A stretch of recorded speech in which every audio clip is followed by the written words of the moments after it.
아들에 관해서 성경에 기록되어 있다. 미리 약속하신 것이다. 아들에 관해서 성경에 미리 약속하신 거다. 선지자들을 통해서 성경에 미리 약속하신 거다. 구약은 그 아들에 관한, 그다음에 신약은 오신 아들에 관한 그런 구약 신약이죠. 성경 말씀 자체가 약속이라는 뜻이지 않습니까?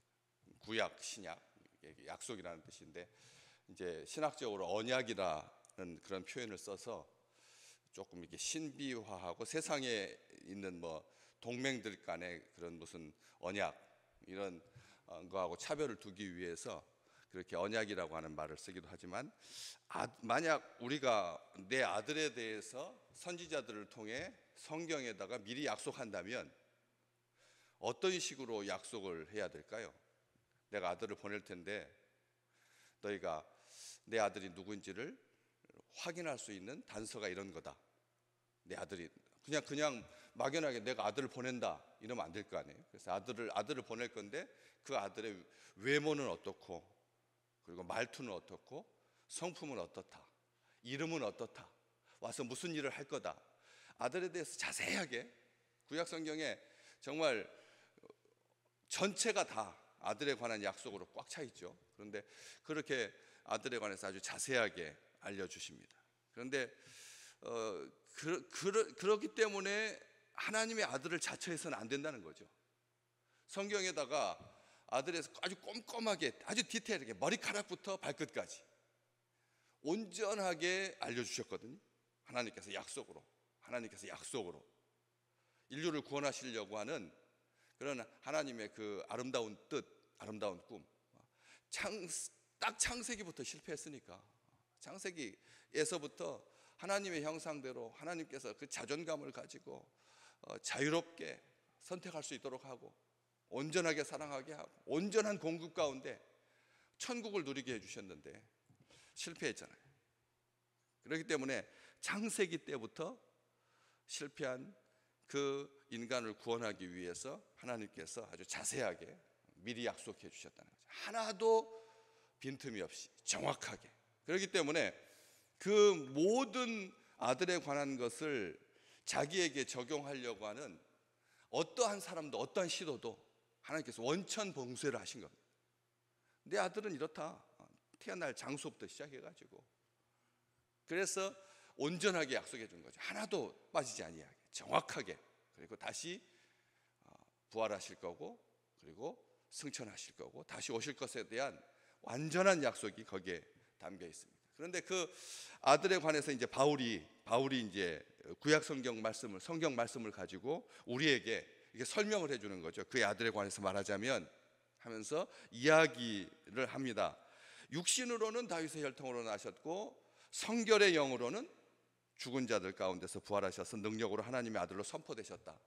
곧 우리 주 예수 그리스도다. 이렇게 두 가지를 말합니다. 육신적인 측면과 영적인 측면을 말합니다.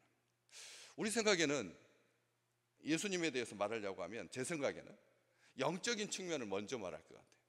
그렇죠? 영적으로. 그렇지 않고 바울은 육적으로 말을 합니다. 그 육적으로 말하는 것은 보시면 알겠지만 다윗의 혈통에서 나셨다 이렇게 되어 있고, 밑에 각주가 달려 있습니다. 혈통이라고 하는 말에 씨다, 헬라어로는 다윗의 씨로 나셨다, 다윗의 후손으로 나셨다. 혈통이, 다시 말하면 혈통하면 왕족의 혈통, DNA, 왕의 DNA 이렇게 해가지고 또 신비화할까봐 다들 그러잖아요. 이집트의 왕이든지 뭐 바로든지 뭐 중동의 칸이든지 뭐 킹이든지 멜렉이든지 다 자기 가문, 자기 혈통을 중시하잖아요. 그렇기 때문에 이 다윗의 혈통하면 이스라엘 백성들에게는 정말 아무도 의심하지 아니하는, 온전하게 순종하는, 온전하게 충성하는, 온전하게 기뻐하는, 다윗 하면은 눈물이 뚝뚝 떨어지는, 다윗의 후손으로 오셨다고 하면 그냥 나쁜 비하하려고 하는 것이 아니라 흠이 좀 있어도 괜찮다 그렇게 인정해주는, 6살의 왕이 되어도 뭐 상관없는, 그러지 아니하도록, 미화하지 아니하도록 육신으로, 다시 말하면 육신으로라고 하는 그 단서가 딱 붙는 순간 우리는 어떤 생각이 들어요? 육신이라고 하는 이 말이 이게 죽어서 썩어서 소멸되고 없어지는 거거든요. 육체라고 하는 것이 흙으로 돌아가는. 그래서 우리 주님께서도 분명히 말씀하셨고, 요한복음 3장 6절에, 요한복음 우리는 3장 16절은 아는데 3장 6절에 보면 육으로 난 것은 육이다, 영으로 난 것은 영이다, 이렇게 딱 구별합니다. 육으로 난 것과 영으로 난 것은 섞일 수도 없고 동등하지도 않고 같이 논의할 가치가 없다. 육으로 난 것은 육이다. 심지어는 육으로 난 것은 육은 무익하다, 이렇게 표현합니다. 육으로 난 것, 육은 무익하다, 육체는 무익하다, 살리는 것은 영이다. 이게 결론이거든요. 우리 주님께서 하신 말씀의 결론이 그겁니다. 육으로 난 것은 어떻다고요? 무익하다고. 육은 무익하다, 살리는 것은 영이다. 왜? 영원한 생명을 줄 수 없으니까. 육은 우리에게 영원한 생명을 주지 못하거든요. 그런데 우리 육에 대해서 정말 대단해요. 요즘 우리 젊은이들이 까만 옷, 위에서부터 머리끝부터 발끝까지 다 까만색이, 까만색 옷을 딱 입고 그냥 근육 이렇게 딱 붙는 옷 입고 아침 일찍부터 얼마나 열심히 운동하는지, 정말 몸을 잘 가꿉니다. 관리를 잘합니다, 철저하게.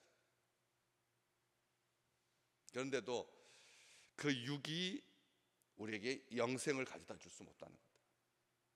생명을 줄 수가 없다라고 하는 거예요. 아무리 고생해도 다윗의 혈통하니까. 다윗의 혈통 어때요? 다윗의 혈통은 정말 처절한 싸움이었습니다. 사울과의 싸움이었는데, 사울과의 전쟁이었는데, 주변에 있는 나라들과의 전쟁이었는데 치열하게 싸웠죠, 다윗은. 그래서 다윗의 그 가문, 그냥 혈통이라고 하면 우수한, 특별한, 대단한, 탁월한, 하지만 아니라는 거죠. 다윗은 어땠는데요? 자기의 죄를 은폐하기 위하여 정말 30명 장군 안에 드는, 다윗의 30용사 안에 드는 우리아를 어떻게 살인 교사했잖아요. 간음하고 살인 교사. 그것을 어떻게 해줬는데요? 선지자를 보내서 하나님께서 어떻게 하라고요? 돌이켜야 된다, 회개해야 된다. 그래서 여호와께 돌아가게 돼서 하나님께서 그에게 은혜를 베풀어 주신, 이게 다윗의 혈통, 다윗의 씨라는 뜻입니다. 우리 주님께서 그래서 이 다윗의 혈통에서 나게 하셨다, 아들을. 다윗의 혈통에 처음에는 창세기의 3장에서는 여자의 후손이라고 그랬거든요. 여자의 후손이 훨씬 더 크죠. 다윗의 혈통이라고 하는 것은 마지막 하나님께서 여러 가지 단서들을 두시다가 요것에 걸린다 해서 마지막까지 확정해 준 것이 다윗의 혈통이고, 처음에는 여자의 씨라 그랬다가 창세기 22장으로 가면 아브라함의 씨라 그랬다가, 그래서 아브라함으로 말미암아, 아브라함의 그 후손들이 아브라함으로 말미암아 복을 얻는 것처럼 아들로 말미암아 복을 얻는다, 이렇게 말씀하시다가 창세기 49장, 창세기에서만 그렇게 달라진다는 거예요. 야곱의 유언을 통해서, 야곱의 약속을 통해서 유다 지파의 후손으로 올 거다. 유다 지파 점점 더 분명해지죠. 그리고 사무엘 7장에 가서야 다윗 왕조에게서 날 거다. 다윗의 후손으로 나실 것이다. 그래서 그 후손들에게 영원한 나라를 하나님께서 허락해 주신다. 영원한 나라를 허락해 주신다. 왕위를 견고하게 할 거다. 그 아들이 영원한 나라의 왕이다. 참된 왕이다. 이제 이것을 성경은 그렇게 기록하고 있거든요. 그런데 이 육신으로 그럼에도 불구하고 육신으로는 다윗의 혈통으로 난 거다 하면서, 로마서 오늘 지금 보고 계시는데 8장에 보면 율법이 육신으로 말미암아 연약하여서 할 수 없는 것을 하나님께서 하신 거다. 결국은 하나님께서 하셨다는 거예요. 율법이 육신 때문에 지켜지지 못한다. 육신의 연약함 때문에 율법이. 그런데 그것을 누가 하신다고요? 하나님께서 하신다라고 하면서 육신으로 말미암아 연약하다라고 하는 것을 분명히 전제합니다.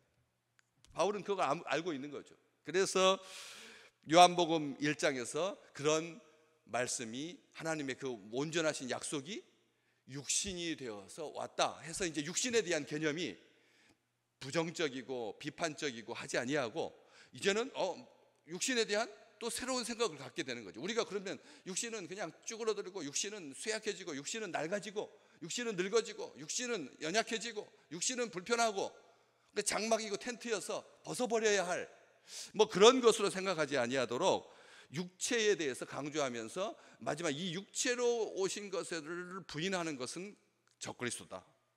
요한 사도를 통해서 성경에 분명히 밝혀주십니다.